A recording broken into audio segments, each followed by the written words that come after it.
읽은 말씀을 가지고 오늘 나눌 말씀의 제목은 말씀이 내게 왔다입니다. 하나님의 말씀이 하나님에게서 출발해서 혹은 선지자를 통해서 혹은 설교자를 통해서 혹은 우리가 읽는 성경을 통해서 혹은 찬양을 통해서 혹은 친한 사람들과 교제하는 사람들의 말을 통해서 우리에게 옵니다. 근데 말씀이 올 때 이게 틀림없이 은혜인 건 알지만 그 말씀이 올 때 어떨 때는 두려움이 되기도 하고 어떨 때는 부끄러움이 되기도 하고 또 어떨 때는 소망이 되기도 하고 또 어떨 때는 각각 형편에 따라 우리의 삶의 방식과 걸어가는 방향에 따라 다른 모습으로 우리에게 오는 거죠. 어떨 때는 반가울 테고 어떨 때는 부담스럽고 또 어떨 때는 도망가고 싶을 또 어떨 때는 못 들은 채 하고 싶을 때가 분명하게 있습니다. 그런 중에 오늘은 이 대제사장들과 서기관들에게 온 하나님의 말씀과 그리고 그들의 반응을 좀 살펴보면서 우리는 어찌 해야 되겠나 하는 이야기를 좀 나눠보려고 합니다. 이 서기관들과 대제사장들이 이렇게 반응하기 전에 먼저 예수님께서 하셨던 말씀이 있는 거죠. 그게 뭐냐면 악한 농부 이야기였습니다. 어떤 주인이 포도원을 만들어 놓고는 농부들에게 맡겨 놓고 먼 곳으로 갔다는 거예요. 포도나무들이 자라고 이제 소출이 생길 때쯤 되니까 먼 곳에 있던 주인이 종들을 보내서 소작료를 받으려고 한 겁니다. 농부들이 아깝다 하는 생각이 든 거예요. 착각이 시작된 겁니다. 주인은 오지 않고 그리고 이 포도원을 관리하고 키우고 농사를 짓는 건 우리들이니 이게 우리 거 아니겠나 하는 생각을 하게 된 거죠. 우리가 살고 있으니 이 삶이 내 거 아니겠나 하는 생각을 하는 겁니다.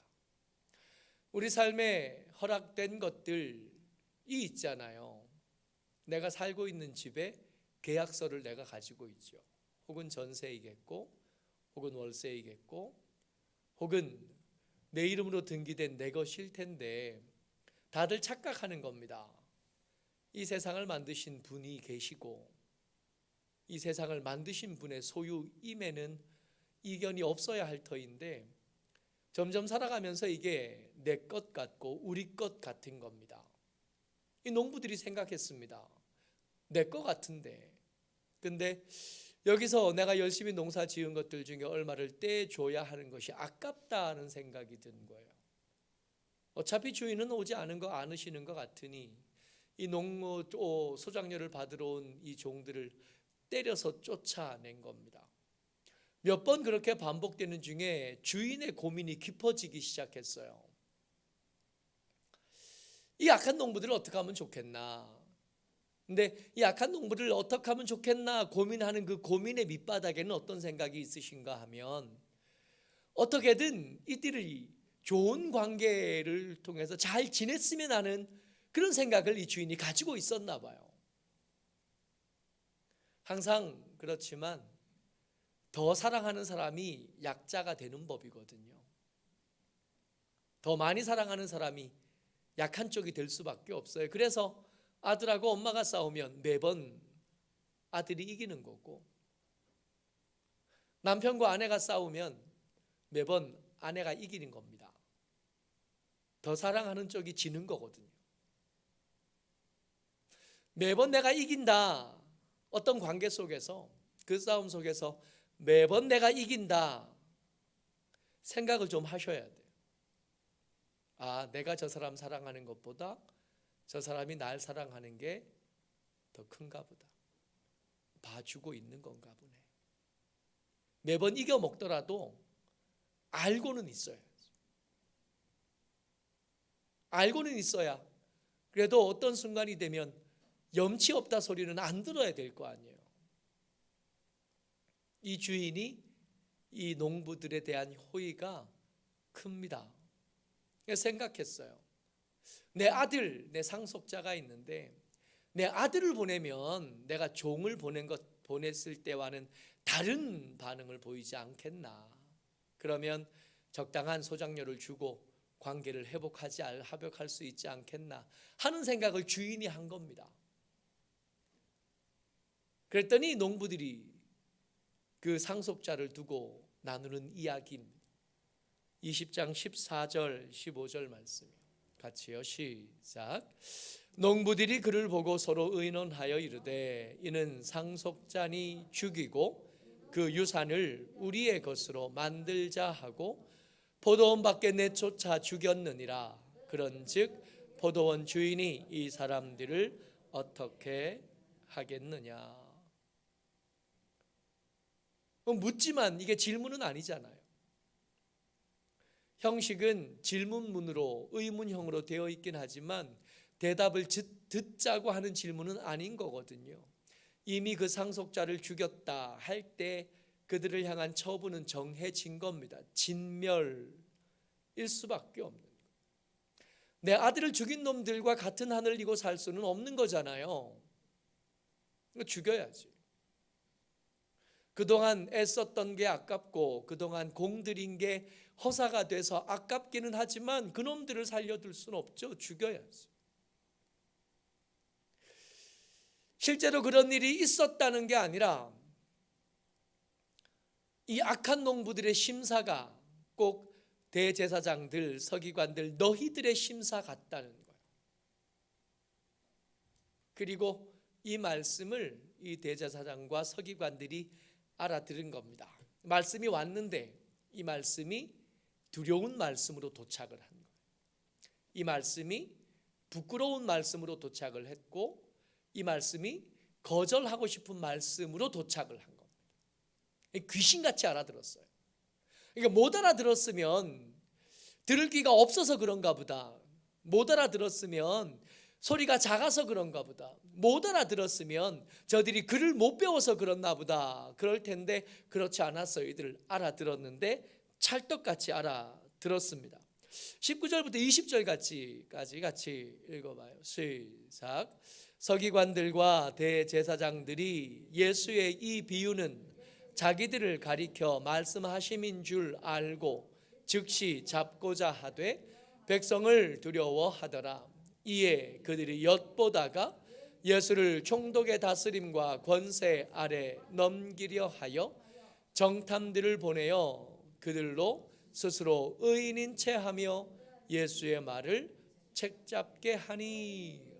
이 11절, 19절, 20절 오늘 읽은 21절까지 말씀을 이렇게 읽어보면 우리가 이 대제사장과 서기관들이 말씀을 알아들었는데 그 말씀이 자기들에게 도착한 말씀인 걸 알아들었다는 걸 알 수 있습니다. 뿐만 아니라 옳은 반응, 이 말씀에 대한 반듯한 반응이 뭔지도 알고 있어요.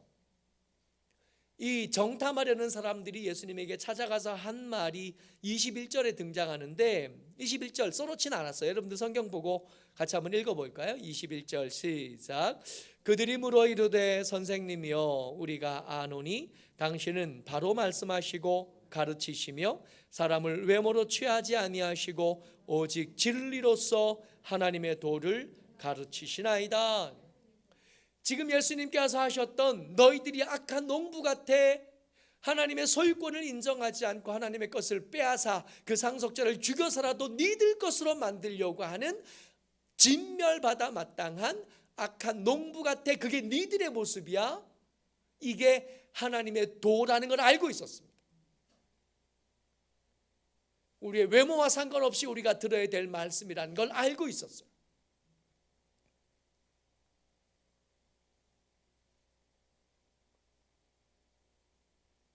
어떻게 해야 되는지 아는 거예요. 오늘 점심때 교회에 이 CPR 교육하시는 분이 와서 잠깐 우리 전도팀과 같이 교육을 들었거든요. 근데 그 앞에 이제 교육하러 오신 분이 뭐라 그러냐면 자기가 고등학교 때 서울대학 가는 방법을 알았대요. 알고 있었다 그러더라고요. 방법은 알고 있었는데 안 했대. 그래서 안 갔대요. 우리 다 그렇지 않아요? 서울대학 어떻게 가요? 교과서 중심으로 열심히 공부하면 서울대학 가잖아요. 왜 공부 안 해서 못 간 거지? 방법을 몰라서 안 간 거예요. 하나님의 말씀을 어떻게 들어야 되는지, 어떻게 반응하면 구원을 얻고 진멸을 피할 수 있는지 알아요. 안 하지. 하나님의 말씀이 우리에게 옵니다. 두려운 말씀으로 오면 하나님 어찌할까요? 어찌하면 좋을까요? 여쭈면 될 거 아니에요? 우리의 부끄러움을 드러내는 말씀이 오면 하나님, 내가 내 모습이 부끄러운 줄을 알았습니다. 어떻게 하면 깨끗해질 수 있겠습니까? 하고 여쭈면 될 거 아니에요?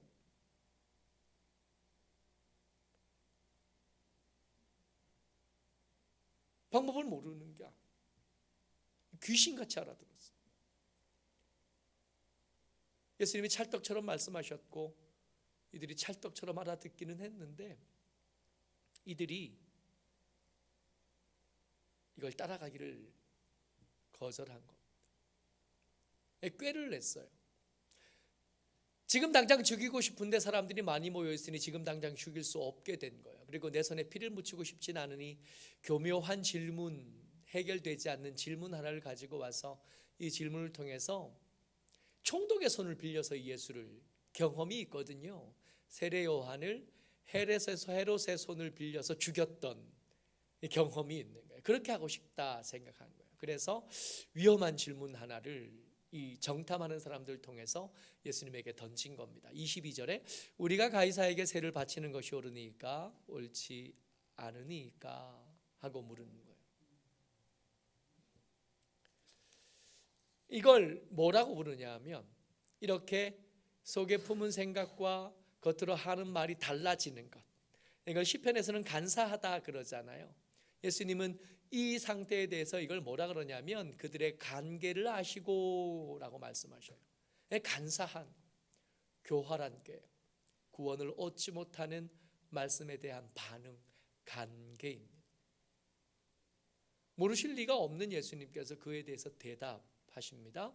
예수님의 대답을 듣습니다. 24절 같이 읽어요. 시작. 데나리온 하나를 내게 보이라. 누구의 형상과 글이 여기 있느냐? 대답하되 가이사의 것이니이다. 데나리온이 이렇게 생겼어요. 데나리온이 저렇게 생겼는데 예수님 당시에 데나리온입니다. 은전이에요. 은으로 만든. 우리가 흔히 이게 하루 품삯 그러는데 사실은 하루 품삯보다 훨씬 더 커요.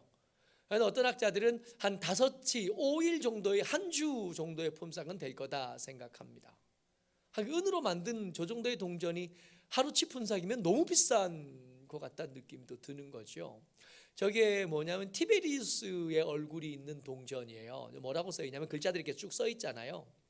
신 아우구스투스의 아들 티베리우스 가이사라고 써 있대요. 중요한 거, 신의 아들의 얼굴이 저기 그려져 있는 거예요. 그럼 저거는 우상이 그려져 있는 거잖아요. 데나리온 하나를 가지고 와라 그랬더니 이 대제사장과 서기관들이 주머니에 주섬 찾아가지고 꺼낸 거예요. 우상 숭배를 극도로 싫어하는 이 사람들, 우상 숭배하고 극도로 대처해서 사는 사람들인 것처럼 보이는 이들의 주머니에 뭐가 있어요? 신의 아들의 형상이 그들 주머니에 있는 거예요. 그러니까 사실은 그들 주머니에서 이게 나왔다는 것부터가 심각한 문제가 있는 거예요. 겉으로는 그들이 거룩한 하나님을 섬기는, 유일신 하나님을 섬기는 하나님의 사람들 같아 보이나 사실은 그렇지 않은 것이 이미 동전을 꺼내는 중에 다 증명된 거예요. 이 긴박한 상황이 아니었다면 그 주변 사람들의 얼굴이 울그락불그락해졌을 겁니다. 제사장이 지금 데나리온 들고 다닌다고? 제사장의 주머니에서 데나리온이 나왔다고? 이것만 해도 벌써 작은 사건은 아니에요. 겉으로는 거룩을 말하지만 그들의 주머니에는 우상을 섬기는 더러운 것들이 함께 있는 상황이에요. 이미 그것을 꺼내면서 이들은 침묵당할 수밖에 없는 상황이 된 건데 여기서 한마디를 더 하십니다. 25절 말씀이요. 시작. 이르시되 그런즉 가이사의 것은 가이사에게 하나님의 것은 하나님께 바치라 하시니 그들이 백성 앞에서 그의 말을 능히 책잡지 못하고 그의 대답을 놀랍게 여겨 침묵하니라. 가이사의 것인 거예요. 가이사에게 바치는 것이 마땅하죠. 니들 것으로 하고 싶으나 너희들 주머니에는 너희들 것 말고 하나님의 것이 있으니 그것은 하나님께 드리는 게 좋겠다 말씀하십니다. 이 하나님의 것을 우리 삶 속에서 이렇게 구분하는 것을 통해서 우리는 악한 농부의 자리에서 내려오게 되는 거잖아요. 하나님이 허락하신 것들을 가지고 살아가는 여러분들과 제가 우리가 허락받은 것들 중에 하나님의 것을 이렇게 떼어놓으면서 우리는 악한 농부의 자리에서 내려와서 주인과 좋은 관계로 지내기로 결정하게 되는 거잖아요. 그런 거죠. 이 사람들은 그게 싫은 거고. 그러니까 결론을 보면 이들이 끝내 악한 농부들이 많네요. 끝내 악한 농부로 살기로 결정한 겁니다. 말씀이 여러분들과 제게 옵니다. 아침마다 옵니다. 저녁마다 옵니다. 때때마다 찬양할 때마다 오고 믿음의 사람들과 교제하는 중에 옵니다. 때때로 믿음 없는 동네 사람 아저씨들의 입술을 통해서도 우리에게 옵니다. 약 사가지고 이렇게 오는데 동네 아저씨가 어디 갔다 오세요? 병원 갔다가 약 사가지고 옵니다. 목사님 요즘 기도를 좀 덜 하시나 봐요. 하나님의 목소리가 이렇게 옵니다. 때로는 부끄럽고 때로는 두렵고 때로는 기쁘고 때로는 답답하고 이렇게 말씀이 옵니다. 근데 이렇게 우리에게 말씀이 올 때 여러분들과 제가 기억해야 될 것, 악한 농부처럼 되지 않으려면, 대제사장과 서기관처럼 되지 않으려면 반드시 기억하고 있어야 될 말씀이 있어요. 예레미야 29장 11절 말씀입니다. 같이요. 시작. 여호와의 말씀이니라 너희를 향한 나의 생각을 내가 아나니 평안이요 재앙이 아니니라. 너희에게 미래와 희망을 주는 것이니라. 악한 농부의 미래는 원래 없는 거잖아요. 진멸이거든요. 근데 이런 악한 농부들에게 하나님 말씀하시는 거예요. 예레미야 29장이면 그들이 말씀을 향한 반감이 얼마나 클 때일지 짐작이 되는 거 아니에요. 그때조차도 하나님의 생각은 뭐냐 하면 평안이었다는 거예요. 그들에게 진멸받을 미래를 바꿔주고 싶으신 것이었다는 거예요. 근데 그 심각한 삶의 모양을 생각해 보면 그 진멸되는 미래를 바꾸려면 그만큼의 대가를 치를 수밖에 없지 않겠느냐는 겁니다. 그 말씀이 우리에게 두려움으로 오지만 그 두려움 안에 쌓인 하나님의 진심은 평안인 게 진짜인 거죠. 그러니까 승부는 어디서 갈리냐 하면 이걸 믿을 수 있겠느냐는 거예요. 하나님의 말씀이 우리에게 도착했을 때 그 말씀의 알맹이가 평안이라는 걸 믿을 수 있겠느냐는 거예요. 이걸 믿으면 말씀 따라가는 거고 이걸 못 믿으면 거절하는 거예요. 그래서 끝내 문제는 이겁니다. 믿을 수 있겠나? 하나님의 말씀이 우리에게 말씀하실 때 그 말씀이 품고 있는 호의와 평안함을 믿을 수 있겠느냐? 우리에게 말씀하신 그 하나님을 믿을 수 있겠느냐? 너희에게 말씀하고 계신 그 하나님을 믿겠느냐? 그걸 믿으면 좀 대가를 치르더라도 없던 미래를 만들고 희망을 만드는 거니까 바꿔보겠다고 하는 거고, 그걸 못 믿겠다고 한다면 악한 농부들의 삶으로 그리고 진멸되는 끝으로 치달을 수밖에 없는 거예요. 믿을 수 있을까요? 하나님께서 우리에게 말씀하시는 그 여러 가지 모습과 여러 가지 통로를 통해서 우리에게 도착하시는 그 하나님의 말씀 그 속에 있는 호의와 평안을 믿을 수 있겠는지 질문하고 대답하고 그 대답의 열매를 우리는 먹고 사는 겁니다. 기도하겠습니다.